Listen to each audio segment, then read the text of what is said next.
Notre présentation.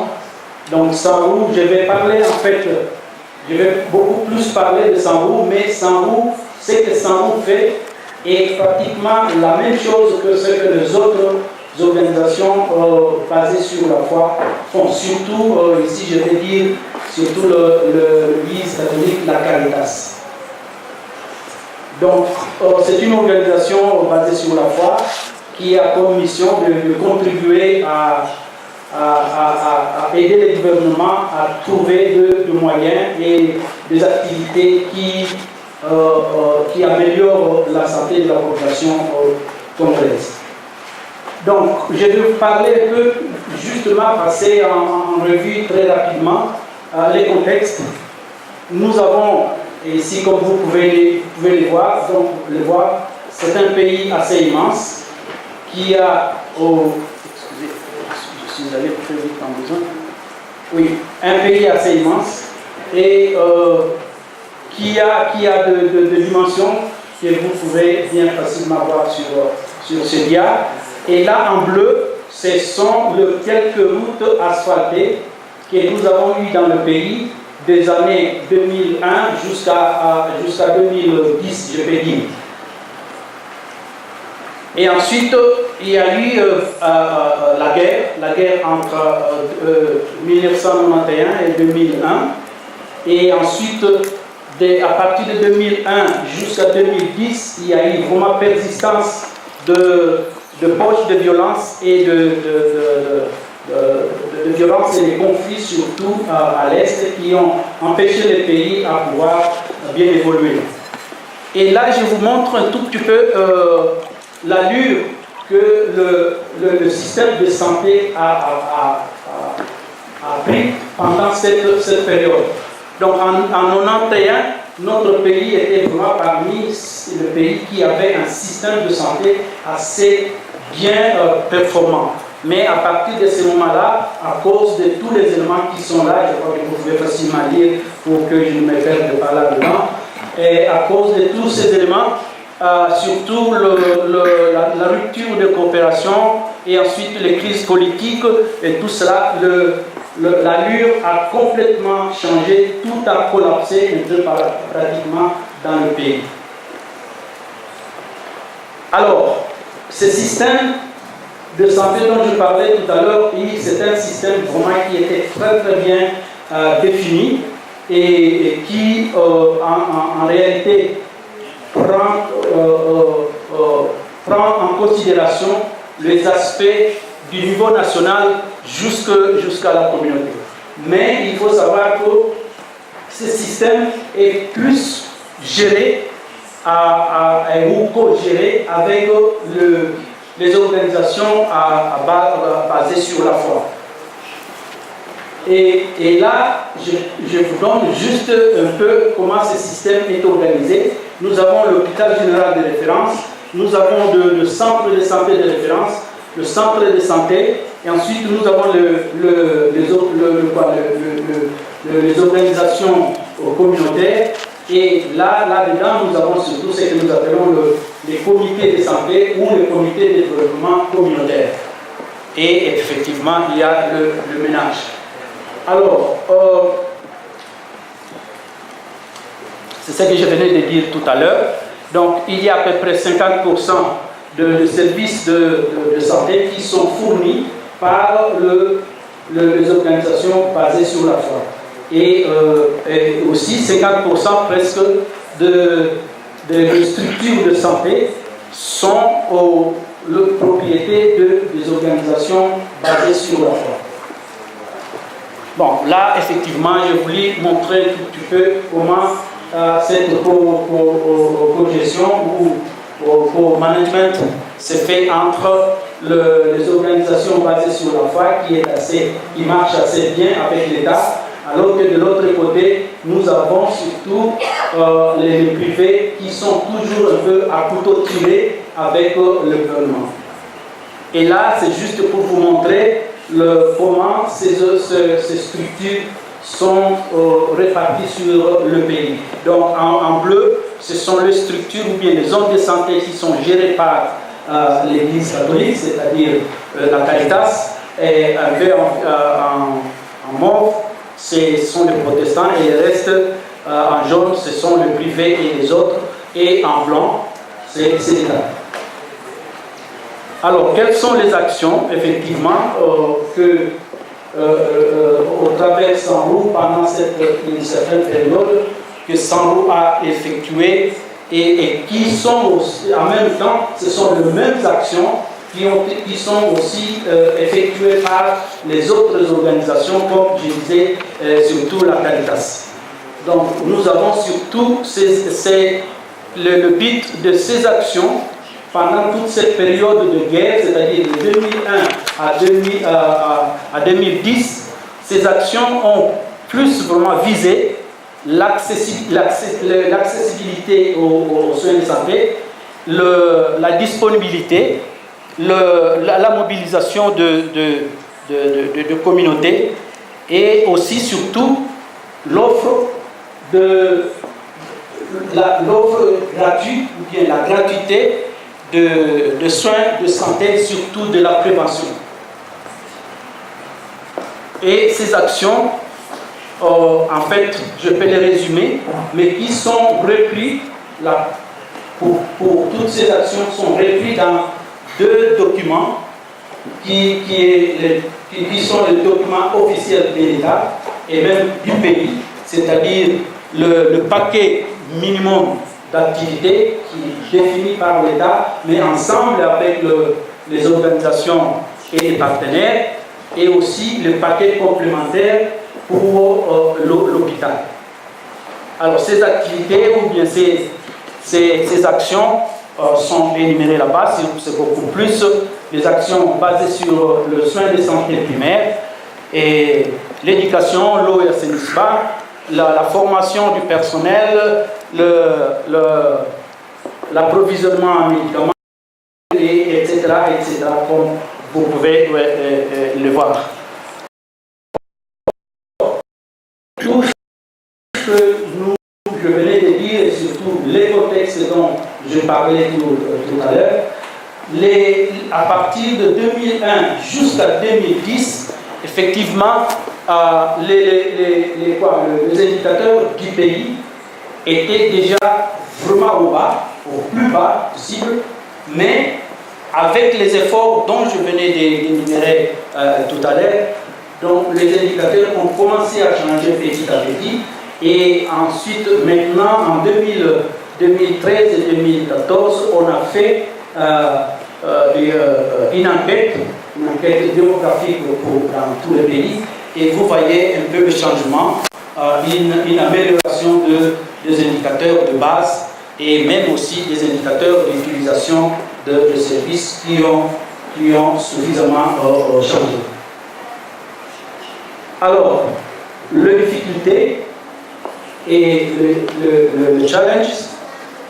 Donc, il faut reconnaître que pendant très longtemps, pendant plusieurs années, on a souffert un peu de manque de leadership au niveau surtout du secteur de la santé, pour ne pas dire de l'environnement. Et ensuite, il y a eu beaucoup plus, comme je le disais tout à l'heure, le bailleur de fonds sont venus, la plupart, avec des fonds destinés pour telle ou telle activité ou telle maladie. Et on a souffert de cette verticalisation de financement pendant une certaine période, parce qu'on n'avait pas de décision nécessaire à prendre par rapport à celui qui amène l'argent. Mais avec le temps, ça a commencé à changer. À l'heure actuelle, je peux dire que les choses sont en train de bien marcher, parce que l'harmonisation des activités au niveau du pays se fait très régulièrement avec tout le monde avant de pouvoir financer quoi que ce soit. Et ensuite, nous avons toute cette litanie de difficultés et de défis que nous avons subis pendant toute cette période. Mais il faut que je souligne un tout petit peu, quelque part là, lorsque nous parlons de la pérennité, il est un peu difficile de dire que toutes les actions que nous avons menées, on pouvait facilement le pérenniser au niveau de ces structures, surtout que la pauvreté et les autres éléments que je peux peut-être citer tout à l'heure ont fait leur ascendance dans le pays à cause de la crise. Mais parmi les difficultés, les challenges, il faut noter un challenge qui n'est pas de moindre, c'est la condition, les conditions de la femme qui aggrave un peu la situation ou l'état sanitaire de la population dans notre pays. Ça c'était juste pour illustrer un peu la condition, quelles sont ces conditions de la femme dont je parlais tout à l'heure. C'est la largeur surtout les familles très larges, mais c'est la femme qui supporte, et les providers, comme disent les Anglais, et c'est elle qui produit, c'est elle qui cherche l'argent, mais elle est considérée comme citoyenne de deuxième rang, et le monsieur, lui, les hommes ont une attitude qui n'est pas toujours bien acceptable, parce que en général, ils s'attendent toujours que ces femmes amènent tout ce qu'elles ont pu ramasser par-ci, par-là, pour faire tout ça, pour pouvoir leur faire la nourriture et autres besoins. Et l'accessibilité. J'ai entendu parler ce matin beaucoup plus la chaîne d'approvisionnement en médicaments, etc. Comme vous pouvez le voir, si vous pouvez facilement bien élaborer un proposal ou avoir suffisamment de l'argent, n'importe à quel niveau, pour pouvoir amener beaucoup de médicaments et beaucoup d'équipements. Mais si vous avez des doutes comme celle-là, je vous assure que votre couverture universelle aura beaucoup de peine à pouvoir s'installer. Et nous avons effectivement les conditions de transport, les infrastructures inadéquates. Là, vous voyez, c'est un centre de santé. C'est un centre de santé et tous les services sont écrits là-bas, ou les services que ces centres de santé-là offrent. Et la plupart du temps, ce sont des centres de santé privés. Ce sont des centres de santé privés et vous avez de la peine à pouvoir les déloger de là, parce qu'ils ont un frère, un cousin ou quelque chose qui est soit député ou ministre, ou etc., qui lui a fourni les documents officiels pour pouvoir fonctionner. Et ensuite, la pauvreté. Et il y a aussi cet élément de filles mères que nous avons dans le pays, et c'est surtout à cause de la guerre. Bon, les opportunités, effectivement, nous les avons. Il y en a beaucoup, mais j'ai cité quelques-unes. Donc, l'existence d'un système de santé bien défini. Je vais dire, à l'heure actuelle, nous sommes en train de définir le protocole, etc., pour le financement basé sur le performance. Et nous avons fini l'atelier et les documents sont en train d'être pratiquement mis au parfum. Et juste en partant de Kinshasa, en venant ici, j'ai laissé le collègue de tout ça, la Caritas et les autres, et le ministère, en atelier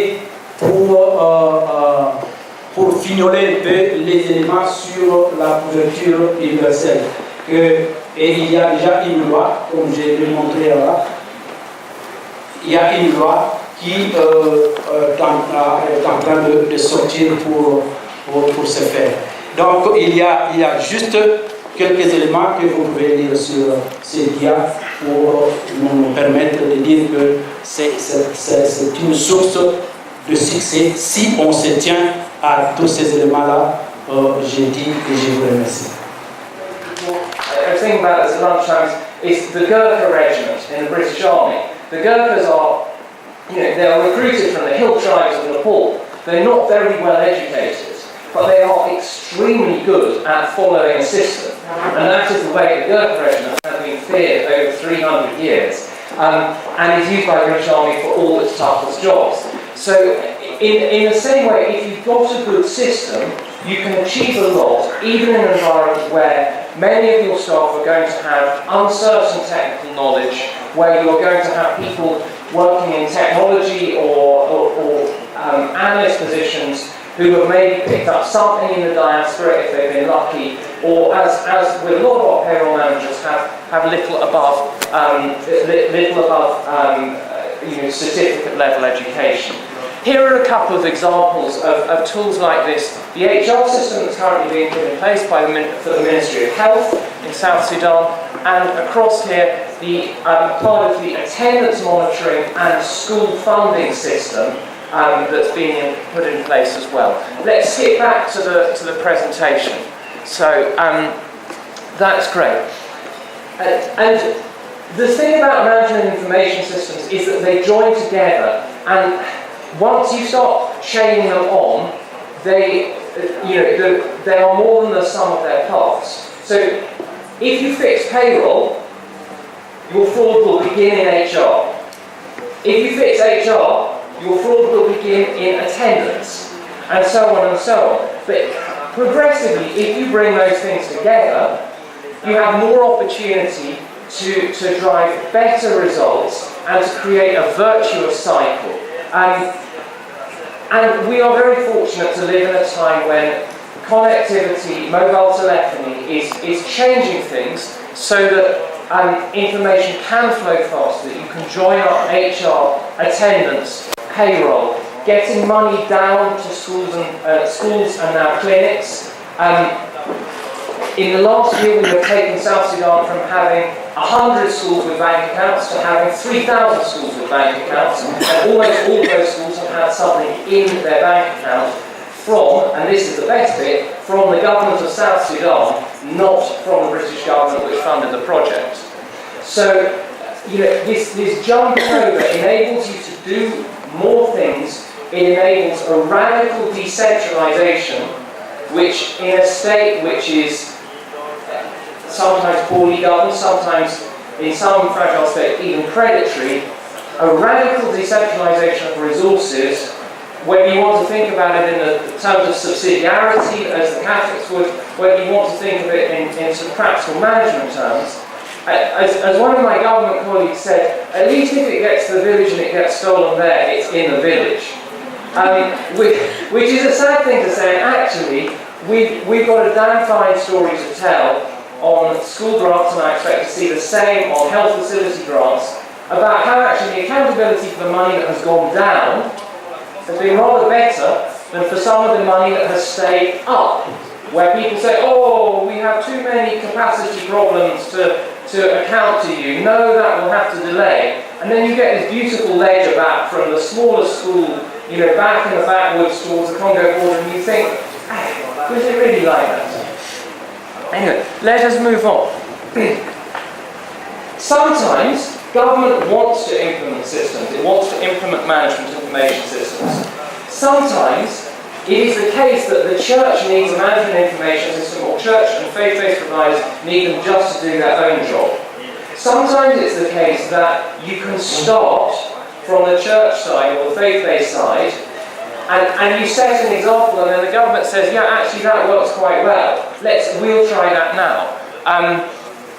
There's a number of examples there which are shamelessly praising colleagues at IMA for what they have done in pushing this forward and set in South Sudan and DRC, setting an example that has then become generalised. In South Sudan, the harmonised salary scale, Dr. Bill talked about the rollout of IRIS in DRC. And in South Sudan, a very small number of extremely determined and rather ferocious nuns basically drove the development of the examination system.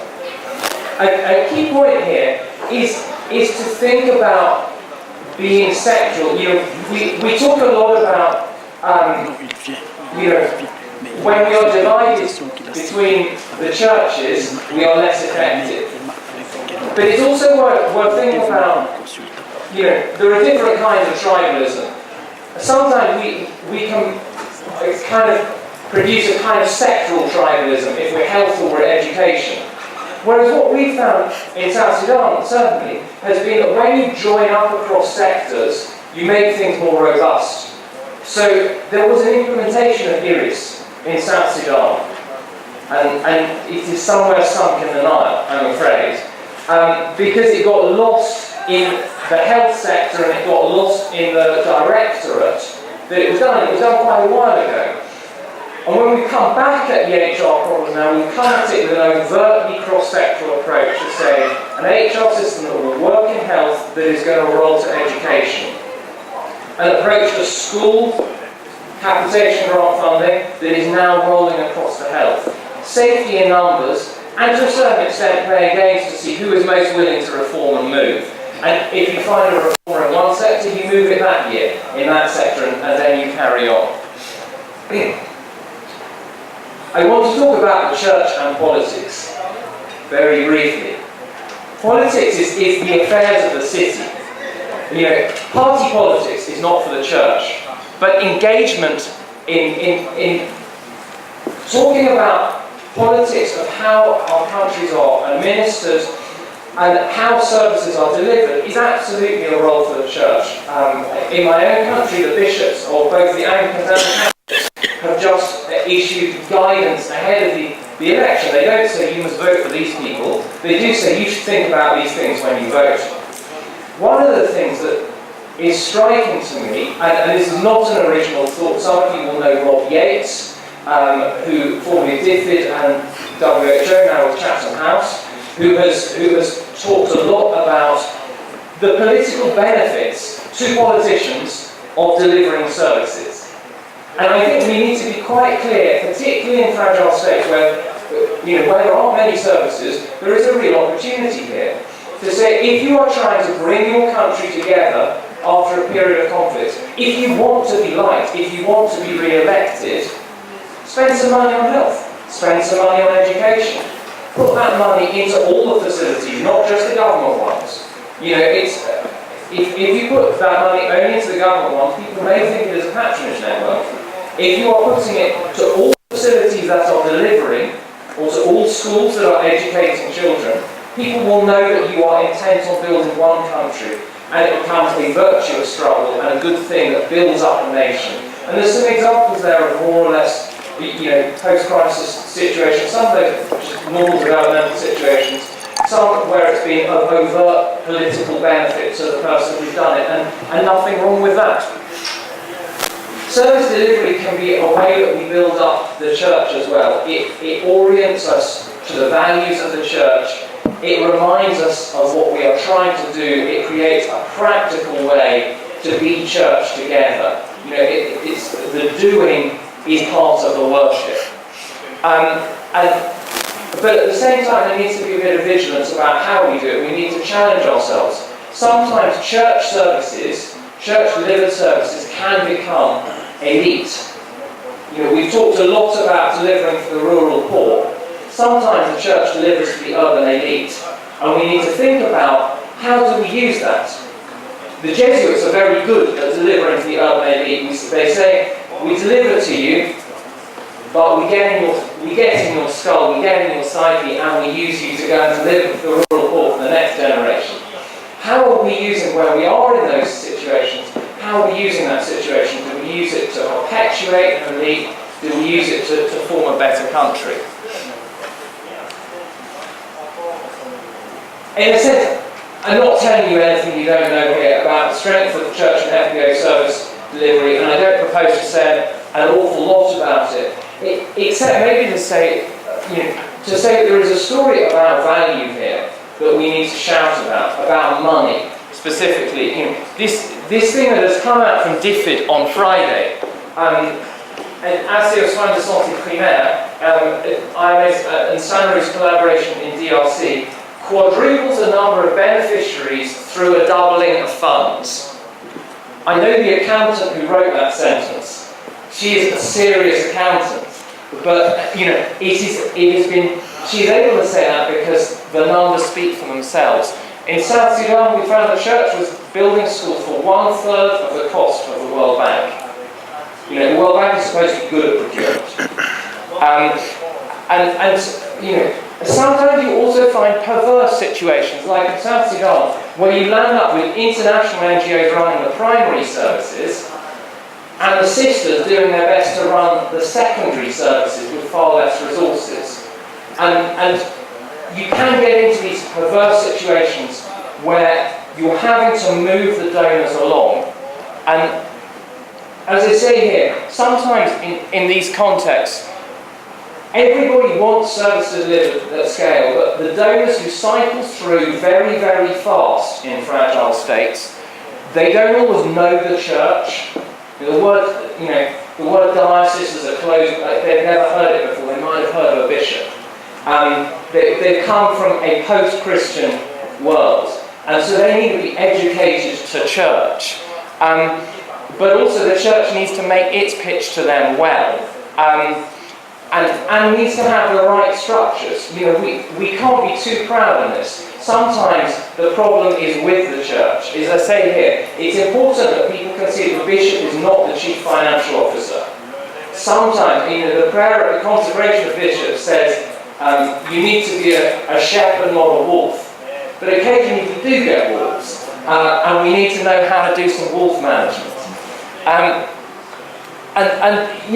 By the same token, in fragile states, often you are dealing with people who have come, as Dr. Bill said, from a people's liberation movement background. They may have had only military experience, they may have had some kind of Marxist-Leninist formation. They've got sometimes a very unusual view of the church, and we've got to help them along to establish that we're not a threat and we might be a help. And the last thing there, just to throw the end of afternoon provocation is, when we talk about fragile and conflict-affected states in Africa, the S is for Somalia. And one of the things there is that the churches have served faithfully in Somalia very quietly. There are now opportunities, some slight openings in Somalia, are the ways in which we can move our witness forward.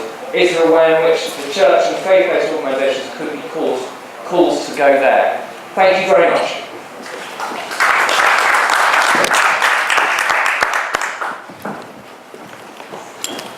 Thank you, Charlie. Can take your seat. Now, ladies and gentlemen, we have just a few minutes left. We will be closing. We have heard from all 4 presenters. 3 of them are here. Dennis from the DRC gave us the picture of conflict that the DRC has gone through. The contribution the church has been making, very significant, 1.50% of that. He talked about the importance of having harmonized their work with government. He talked about the various opportunities that are there. But he also talked of, particularly the good partnership that has helped them. We have heard from Kamara, St. Patricia Kamara in Chad, who has given us the whole war situation of Liberia, but also the recent crisis of Ebola. I think he stressed a few things, especially the importance of partnership again and the involvement of the communities. Something we heard from Jeremy, from Mali, which is predominantly Muslim, over 90%. I think there's one study that Ahab did. During the study, we found that there were 95% Muslims. So, give us the story of the conflict, and also now Ebola. And there's been massive displacement of people by the conflict, destruction of churches, shortages of everything. But he also mentioned something that quite often happened, and this is what I've experienced it. And the real time of need is when the partners leave you. And many times the partners come when you are beginning to contain the situation. That's when the partners come. So to say, to help you. And that's what he taught us. And then we have heard from Charlie the experience in Sudan. And he summarized his message at the beginning when he said fragile and conflict situation,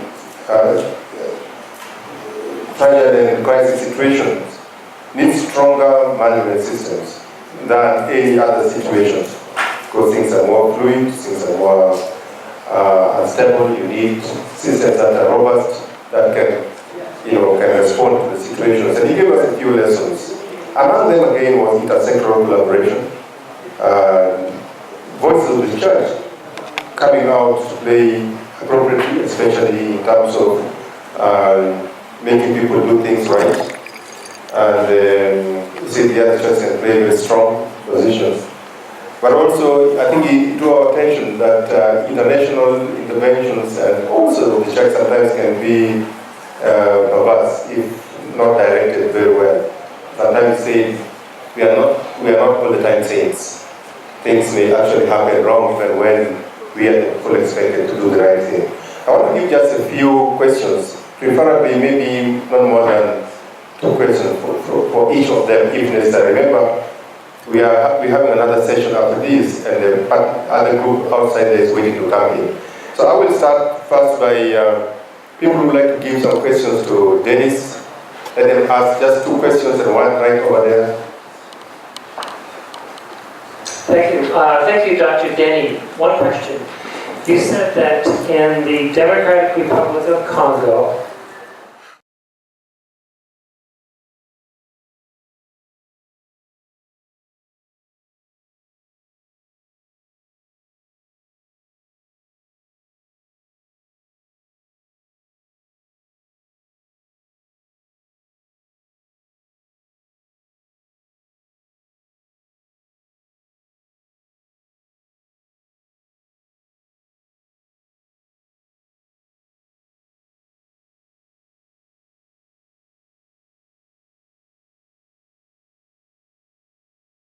Any other question? I will allow Dennis to answer this question.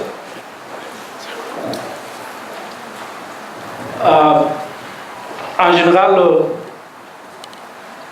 le boss, c'est le propriétaire. Et en termes de gestion de ressources humaines, c'est en général c'est l'État qui prend la décision. Et c'est là que la plupart du temps naît parfois de petits conflits entre l'État et les églises. Parce que l'État parfois peut imposer des personnels, même parfois non qualifiés, que les églises ou bien les associations, eux, considèrent qu'ils n'en ont pas besoin. Et dans beaucoup de structures, vous trouvez parfois, il y a des pléthores. Alors que les associations basées sur la foi, qui ont en général, à mon avis, jusque-là, moins dans le pays, ce sont telles qui ont vraiment une gestion assez structurée qui peut répondre à certaines normes, que ce soit des normes un peu internationales par rapport à la gestion de personnel ou parfois à la qualité de service qu'on veut offrir aux populations. Mais alors qu'au niveau de l'État, il y a un peu de cafouillage, alors ils prennent seulement la casquette de chef, la casquette de l'État, et ils imposent ce qu'ils peuvent imposer sans parfois rentrer techniquement dans le fond de besoins réels au niveau de structures de santé. thank you. So sometimes being at the same table, the faith-based and the government can have its challenges. Thank you. Je peux ajouter juste un petit peu. À l'heure actuelle, comme je disais tout à l'heure, vraiment nous avons presque chaque semaine beaucoup de réunions sur l'harmonisation.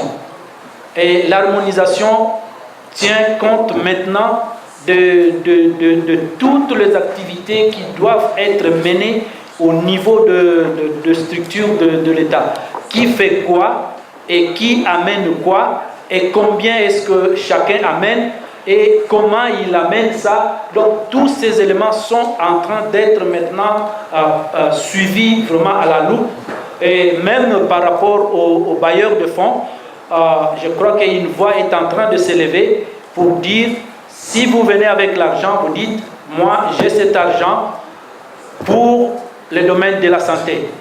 Vous pouvez suggérer en disant, j'aimerais que cet argent soit utilisé dans tel ou tel domaine, mais pas imposé. Donc l'État et les autres membres, c'est-à-dire les églises et les associations, dans toutes ces réunions, on peut maintenant décider pour dire c'est autant qui doit aller en tel ou en tel autre. Et l'exemple le plus frappant est que vous savez vous-même la rigidité un tout petit peu de Global Fund avec ses financements, mais il arrive des fois vraiment, nous arrivons à les faire fléchir et à changer de cap pour orienter l'argent autrement.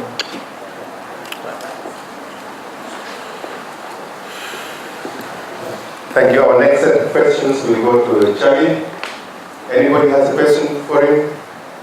He was the last, but I'm trying to move from that direction to this side. 1, 2, no questions. Can we go to Jeremy?